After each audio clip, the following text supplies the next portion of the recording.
Snow fell silently across the ruins of the Old World Amusement District, covering rusted steel bones and shattered rides in a soft white shroud. The Ferris wheels, once symbols of laughter, stood frozen mid-turn like ancient giants petrified in mid-motion. Under one of them knelt the warrior they called Veliari, 7 feet tall. Slate-purple skin dusted in snowflakes. Her white hair framed a face sculpted in tragedy and defiance. Scars marked her arms like constellations. Her breathing came slow, measured, but it was the silence in her amber eyes that told the real story. She was not supposed to survive. The war had taken most of her kind Titan-blooded natives of Nitherus, engineered for strength, bred as shock troops, and discarded when peace grew profitable. Veliari had been one of the last.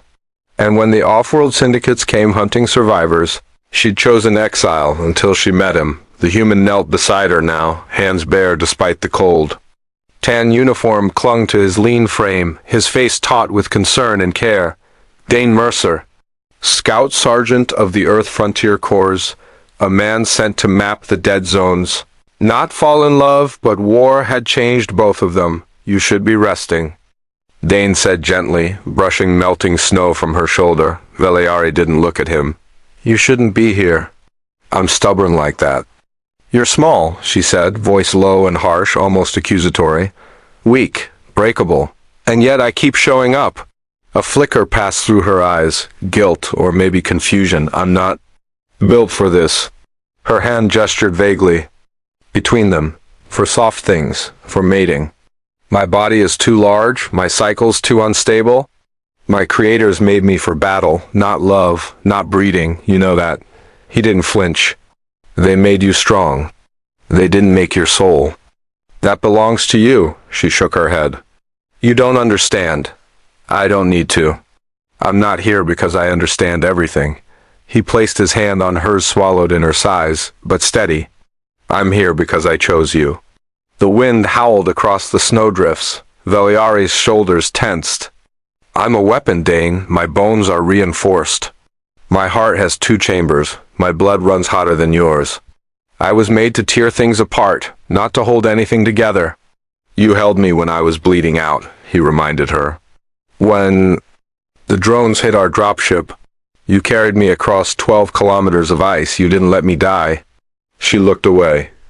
I remember what you whispered while I was unconscious. I wasn't supposed to hear it, but I did. Veliari's breath caught. He continued. You said I would give him everything, if only I could be small enough to deserve him. Silence. Then I meant it. I know, and it was wrong. Her head snapped toward him. You don't have to shrink for me, Yari. You don't have to be soft or small or human. I never wanted any of that. I just wanted you. She blinked. Slow, snowflakes clung to her lashes. Dane, she whispered, almost a plea. What if I break you? He smiled. Then let's see how long I last. Something inside her cracked not from pain, but from the unbearable pressure of being seen. Really seen? Not as a tool? Not as a prize, but as a person, and that terrified her. Before she could speak, a whirring shriek echoed across the square. Sensor drones scouting, armored and hostile. 3 of them, fanning in, red eyes glowing through the haze. Veliari stood in one smooth, terrifying motion, her posture shifting from vulnerability to battle readiness in an instant. She pushed Dane behind her. I told you not to come here. She growled. I brought weapons, he replied, reaching for his rail pistol. Stay down, she launched forward, kicking up snow. The first drone spun, trying to recalibrate its lock, but she was too fast. Her hand speared into its center, ripped through cables, crushed the core. Sparks exploded as it dropped. The second fired, a pulse bolt clipped her shoulder. She snarled, twisted mid-lunge, and tore its rotor clean. Off, the third drone ascended, trying to call for reinforcements. Dane raised his pistol, aimed, and the shot struck true. The drone crashed hard into the rusted scaffolding of the Ferris wheel and exploded in a burst of cold fire. For a moment, silence again. Veliari turned back, blood steaming down her arm. Dane rushed to her side. You're hurt. It's nothing. He inspected the wound anyway. You're bleeding internally. You need time to recover. We don't have it, she said grimly. They know where I am now. More will come bigger, with bio-trackers and net rounds. I can't outrun them, not with you. He stood. Then we don't run. Dane? No, I'm done leaving you behind. If they're coming, we make our stand here. This park, this is where you almost died to save me. If we fall together. But I'm not abandoning you again. Her lips parted, but no protest came. Instead, she whispered, Then I need you to promise something. Anything. If I lose control.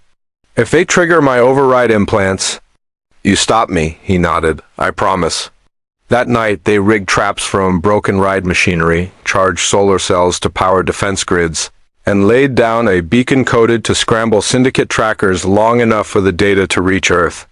High Command, if this was going to be their last stand, it would be known. And in between setting mines and scanning horizons, Dane found moments, small ones, to reach out. To touch her. To make her remember that she was more than a weapon. They lay together in the snow dome of the carousel tower, her body wrapped around his like armor. He ran his fingers along the curve of her back. I meant it, he said. All of it. I don't care what they say. I love you, Yari. Everything you are. Everything you think you can't give, I want it? She trembled. Not from cold? From fear? I can't promise I'll ever be like other mates. I don't even know if my biology allows it. I'm not here to harvest you, he said softly. I'm here to build something. And for the first time she cried, silent tears steaming on her violet cheeks. That night, beneath shattered lights and ghostly music boxes, they made love, not gentle, not soft, but honest. A collision of strength and need. Of fear and trust. And when the sun rose over the frostbitten horizon, Dane kissed her lips and whispered, You're not too big. You're just right. She smiled for real. And whispered back, Then hold me, human. Because I think I'm carrying something that shouldn't be possible. He froze. Her hand moved to her lower abdomen. And for the first time in her engineered life, she said the words aloud, I think I'm pregnant. The wind howled low through the broken gates of the amusement district, carrying with it the thick hush of snowfall and the weight of something unspoken. Dane stared at her, eyes locked on her hand, still gently resting on her lower abdomen. You think you're pregnant? He echoed, as if saying the words aloud would make them real. Veliari didn't flinch, but her gaze avoided his. My body... that's never done this before. We weren't supposed to be able to cross like that. My species, we weren't even built to reproduce naturally, not without artificial sequencing. Dane reached out and placed his hand over hers. But your body is yours now, not theirs? If it's happening, that means it was meant to happen with us. She looked up, eyes stormy with fear and wonder. You're not scared? He smiled, something crooked and full of fire. Of raising a half-titan baby with a woman who could bench press a tank? Terrified. But I'm also ready to fight the entire syndicate for you, so no, I'm not scared. I'm in. A silence bloomed between them, not the kind that grows from doubt, but the kind that marks the edge of a new chapter. Then came the shriek of incoming engines. Valerie snapped to her feet. Her senses sharpened. They're here. Dane stood as well, checking his pistol, his boots crunching the snow. Time to show them what love looks like when it fights back. The dropships cracked through the sky, casting long shadows over the snowy park. Syndicate units more? Then a dozen, armored in dark polymer suits with glowing red visors, descended like a plague. Veliari turned to Dane. No matter what happens, she said, voice like steel over fire, you stay behind the line. I can handle them. I've done it before. But you're not alone this time, he said, stepping forward. We fight together.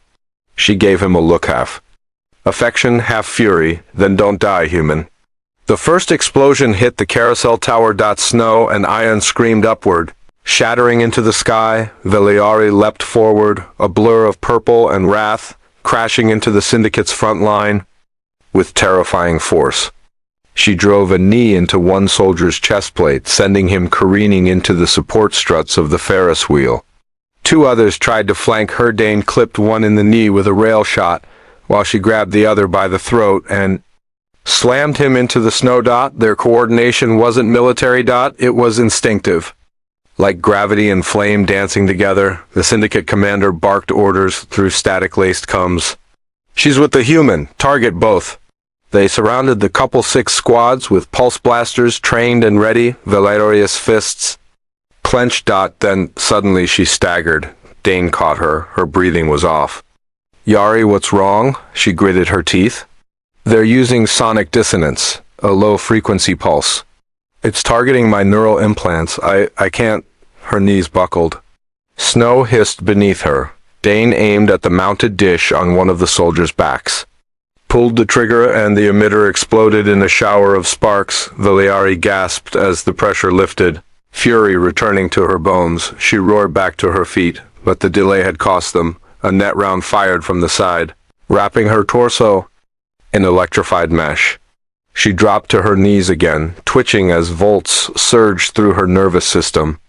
No! Dane screamed. He sprinted across the battlefield, tackled the soldier who had fired the net, slammed his head against frozen concrete.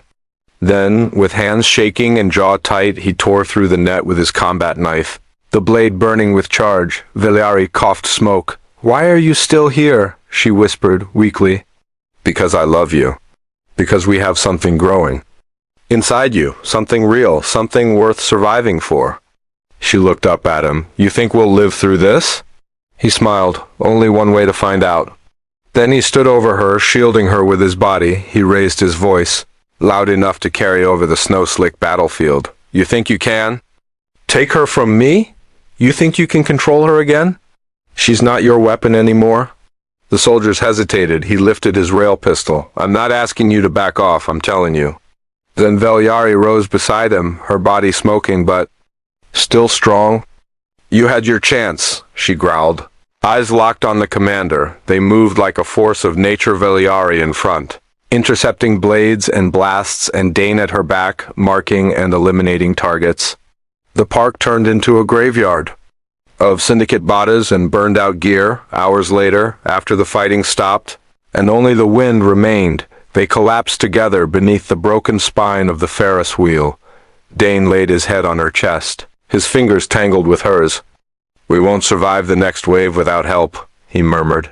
Valiari's eyes were closed. Then we call for it.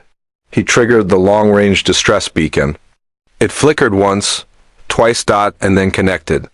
This is Scout Sergeant Dane Mercer and Titan Blood Valiari, enemies neutralized but more en route. We are requesting immediate evac for 2 and 1 potential civilian en route. There was silence on the other end. Then a female voice. Say again? Civilian en route? Dane smiled faintly.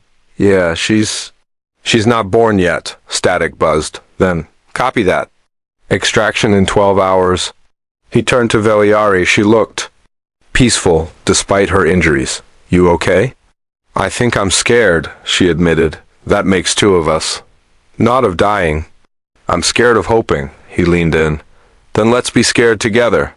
Her hand found his again, and in the silence that followed, their hope bloomed like fire beneath the snow.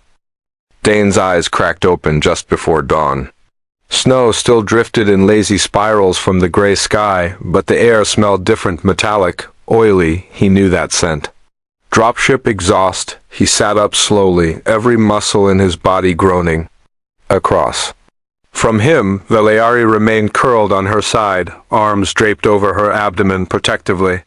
Her long white hair was flecked with frost, and her lavender skin glistened with faint energy pulses. Her Titan physiology slowly repairing her wounds. The moment he moved, her eyes snapped open, those eerie, glowing irises locking onto his. Still alive? She asked grudgingly. Disappointed? She reached out and gently brushed his cheek with her knuckles. Terrified. He kissed her palm, then the silence broke, an engine's thunder echoed through the still morning. He stood, peering over the ruined edge of the pavilion. 2 ships approached, but only one flew a Republic insignia. The second bore a familiar dark emblem, the Syndicate's serpent sigil. Black against crimson. They tracked us again, Dane muttered. Even after I jammed the beacon's secondary. They're done letting me go, Valiari said, rising slowly. I'm not a soldier to them anymore. I'm a prototype that escaped. She held his gaze. And they're not just coming for me this time. They'll come for it too. Her hand drifted to her abdomen again. Dane's jaw tightened. Then we don't run anymore. The ships broke the cloud line descending. Fast. They had minutes. Veliari looked around the ruined theme park. We need elevation. I'll draw. Their fire from the Ferris wheel hub. You take a sniper perch cover me? You don't engage unless they target civilians or breach my line. Understood? He hesitated. But no, I can't lose you. Not now, not when this is ours. Reluctantly, he nodded, kissed her forehead, and sprinted toward the clock tower remains at the park's edge. She moved toward the Ferris wheel like a goddess awakening for war. Her skin shimmered as her adrenaline spiked in dark blue veins, lit beneath her flesh. Her body going full Titan. The dropships touched down with bone-shaking impact. Out poured Syndicate Hunters elites. This time. Black armor, dual pulse blades, neural-linked helmets. Dane set up his rifle. Heart-pounding, sights trained on the edge of Veloari's forward zone. The Republic transport hadn't landed yet. If it didn't arrive soon, this would be suicide. Vel, he whispered into Cum's. Cum, you've got this. Her voice returned low and cold. They forgot who made me. They will remember what I became. She exploded into motion. The first Syndicate soldier barely had time to blink before she appeared in front of him, drove a knee into his helmet, spun low and took the legs out from two more. Dane picked off flankers, hitting targets with precision, protecting her blind spots. For every one she dropped, another replaced them. Still, she didn't slow. Every move was fury and elegance, lethal dance and wild precision, but they adapted. A pulse blast hit her shoulder. Another caught her ribs. She stumbled and three attackers lunged together. Dane's breath caught. He pulled the trigger. One went down. She recovered. Barely. Her body wasn't regenerating fast enough. The strain was taking its toll, and they were targeting her center mass now. Focused fire. Not to kill. To disable. To capture. Dane couldn't stand it. He left his perch. Dane, no! She shouted through the link, but he was already sliding down. A snowbank, sprinting through broken booths and neon-scorched snow. He fired as he ran, ducking under cover, drawing attention away from her. Together, back to back, they fought. He reloaded. She ripped weapons from enemies and turned them against their wielders. Blood and sparks flew, and still they came, and then, roar split the sky. The Republic ship burst through the clouds. Guns blazing, turrets cut through Syndicate troops like paper. Dane grabbed Veliari's hand. Come on! They raced toward the ship as its doors opened, smoke and wind battering them. A final Syndicate trooper emerged from the shadows behind them. Blade raised, Dane turned, but he was too slow. The blade came down and stopped an inch from his spine. Veliari stood between them, her body shielding him, her arm catching the strike with a sickening crunch. She didn't scream. She just broke the trooper's neck with her other hand. Dane held her, cradled her arm. Blood poured freely. You idiot, she whispered. You were supposed to stay safe. I never signed up for safe. He lifted her into the ship as the ramp closed. The pilot yelled something about pursuit. Dane didn't hear. All he saw was Veliari. She was pale, shivering, wounded deeper than before, but still alive, still with him, and still protecting the tiny hope they'd created inside her. Later, aboard the Republic cruiser, she was stabilized. Medics fussed over her arm while Dane paced like a restless animal. When she finally opened her eyes again, he was there, sitting at her bedside. I thought I lost you, he whispered. You'll never lose me, human, she replied. Not. Even when I'm bigger than this ship, he grinned. I'll build us a bigger one. She reached for his hand. Dane, I want to keep it, the child. I know, he said softly. I want to raise it somewhere quiet. Somewhere warm. I want it to know your laugh, my strength, our love. He kissed her knuckles. We'll find that place, I swear. And when the Syndicate comes again, we'll teach them what it means to threaten a family. For the first time, Veliari allowed herself to cry. Not in pain, not in rage, but in the soft, crumbling relief of someone who finally believed in a future. The snow-covered world of Niara faded into memory. Months passed. Seasons changed. And in the quiet sanctuary of an off-grid planet called Halem's Rest, hidden beyond warp drift, a Titan woman once trained for war now walked barefoot across soft grass, hand on her growing belly, and watched the sunrise beside the only man who ever made her feel small, not in size, but in vulnerability. In love, Valeri had survived the Syndicate. She'd survived her own fears, but nothing had prepared her for the strange, beautiful ache of pregnancy. "This planet smells like old trees and wet dirt," she grumbled, her enormous hand gently adjusting the makeshift tunic stretched over her belly. "Why do humans always settle on such damp places?" Dane lay sprawled in the grass beside her, arms folded under his head. "You mean peaceful, quiet, safe?" "I mean boring," she said, but she smirked. He sat up. "You've killed 143 Syndicate agents, tanked 3 orbital bombardments, and eaten actual fire in combat.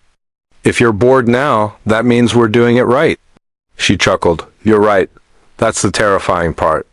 They had built a small home at the edge of the forest, shielded by jamming fields and ancient mountains. The Republic didn't ask questions. Dane had burned his soldiers' clearance and walked away from war. They were ghosts now. And ghosts weren't hunted, but peace was a fragile thing, especially when the child she carried was the first Titan-human hybrid ever conceived. She felt it in her bones. Something was coming. The night it began, stars vanished behind storm clouds, and the wind howled like it remembered war. Dane bolted upright from sleep, instantly alert. Valeri was already on her feet, weapons in hand. She wore nothing but a loose wrap and her scars, but her eyes were fire. An explosion rocked the forest. The trees lit up in crimson. Flashes. Syndicate. They single quotes D found them. Dane grabbed the cum beacon and smashed it. No time for backup. Valeri stood still, hand on her belly. "You're not fighting," he said. "Not like this. Try and stop me." "I will." His voice cracked. "If we lose you, I lose everything." She looked at him then, truly looked. "I'm more than this body." "And you're more than just a soldier." "But we both know we don't run from this." Another explosion. They kissed disparate. And deep. Then parted. Dane took the long rifle from the vault and vanished into the trees. Yari stayed near the child's chamber, her back against the walls of the home they built. Every breath a vow of protection. The Syndicate didn't come with soldiers this time. They came with monsters. Boa-spliced abominations. Half machine, half flesh, twisted versions of failed Titan experiments. Dane watched from the tree line. Breath. Slow. He fired. One fell. Then the chaos began. The monsters swarmed 10, 20 more. He ran, led them away, ducked between the trees like a ghost. But they were fast, hungry, and worse, they ignored him. They were after her, back at the cabin. Valeri roared. The first creature that reached her found itself flung into a tree. Its skull crushed with one hand, but there were so many, she fought like fury incarnate. Her wounds reopened. Her limbs bled. Her child twisted inside her. Frightened, she would not fall, but she was breaking. Then the ground cracked. One of the creatures burst through the floor, through the room where she'd planned to deliver life. Her child's cradle shattered. She screamed. And then everything stopped. For a second, the world held its breath. Valeri unleashed the full force of her bloodline. Her body glowed like a star collapsing, veins burning gold, eyes seething. She tore the beast in half with raw strength. Her roar flattened trees. The others hesitated, and in that heartbeat Dane struck. He crashed into them with detonators, with blades, with fists. Not as a soldier, not as a hero. As a father, they killed.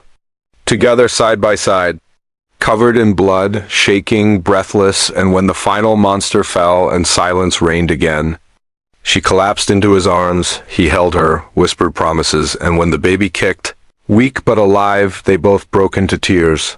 The birthing came early, painful, violent, near death.